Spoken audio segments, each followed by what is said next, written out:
Good morning students.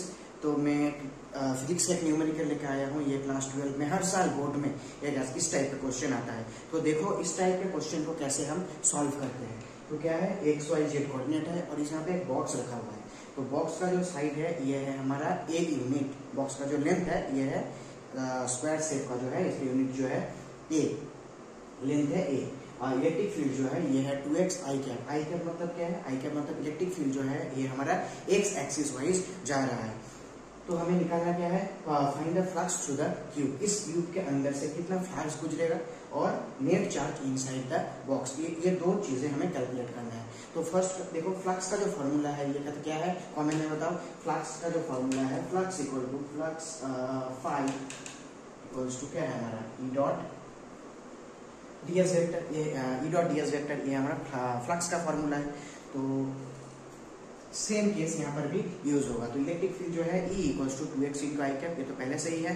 तो हमें ds देखना है, ds को देखना है कि ds किस डायरेक्शन में है।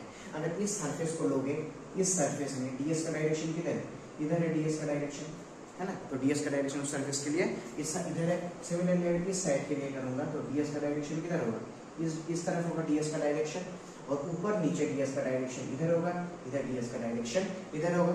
तो फर्स्ट केस में जो करेंगे E इक्वल्स टू क्या है, E इक्वल्स टू इसको लिख सकते हैं हम E ds cos theta, right.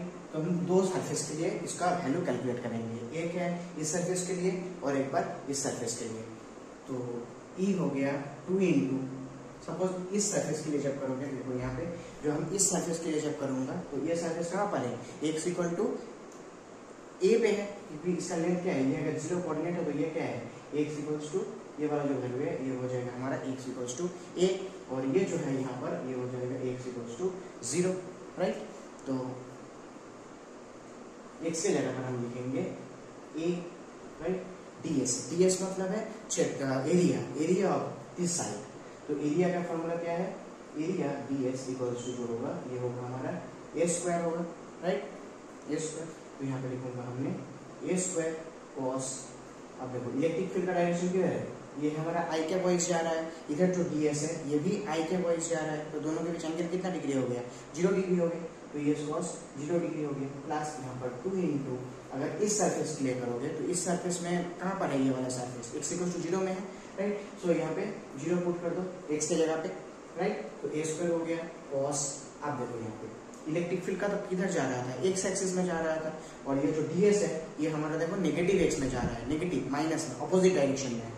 तो यहाँ पे एंगल कितना आ जाएगा, 180 डिग्री आ जाएगा। बस यही लाइन है मैथ का, बाकी जो है तो कैलकुलेशन है। तो ये देखो समझ में आ रहा है कि नहीं। ये वाला जो सरफेस है ये हमारा ई इलेक्ट्रिक फील्ड, और ये जो ds है दोनों सेम डायरेक्शन में है। तो इन दोनों के बीच एंगल जो होगा वो 0 डिग्री हो जाएगा, और इधर ds और विद्युत क्षेत्र इलेक्ट्रिक फील्ड जो है ये अपोजिट डायरेक्शन में है। तो इधर एंगल हो गया 180 डिग्री, ठीक है। तो यहाँ पर कैलकुलेट करो 2 इंटू ये हो गया a क्यूब, cos 0 मतलब कितना होता है, cos 0 मतलब 1, तो ये 1 हो गया, प्लस ये तो 0 बड़ा टर्म है तो ओवरऑल आंसर यहाँ पे 0 आ जाएगा। तो इधर कितना आ गया 2a क्यूब। तो ये हो गया हमारा फ्लक्स का वैल्यू। अब फ्रॉम गाउस थ्योरम हम क्या लिख सकते हैं, फ्रॉम गाउस थ्योरम क्या था, flux equals to q by epsilon naught, ये वाला था हमारा गाउस थ्योरम।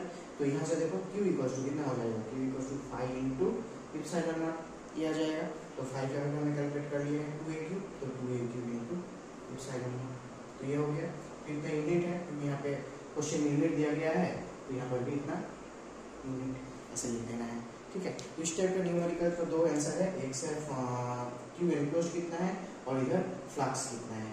तो ये जो